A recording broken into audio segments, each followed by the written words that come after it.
ইসলামী bank news top 10। বাংলাদেশকে আরো $200 million সহায়তা দেবে যুক্তরাষ্ট্র, পাচারকৃত অর্থ ফেরাতে সহায়তা কামনা। আর্থিক সংস্কার, পাচার হওয়া অর্থ ফেরত আনা সহ বিভিন্ন বিষয়ে যুক্তরাষ্ট্রের সাথে প্রাথমিক আলোচনা হয়েছে জানিয়েছেন পররাষ্ট্র সচিব।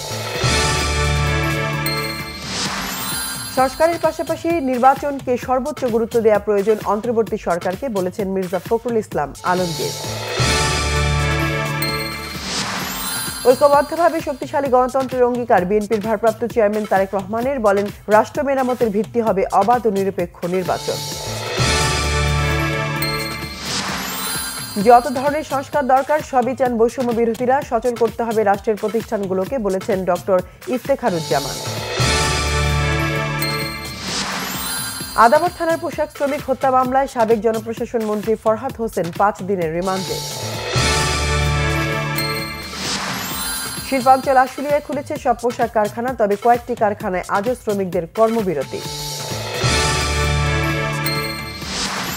রাজধানী সহ সারা দেশে বৃষ্টিপাত অব্যাহত, বৃষ্টি থাকবে সোমবার পর্যন্ত জানিয়েছে আবহাওয়া অফিস।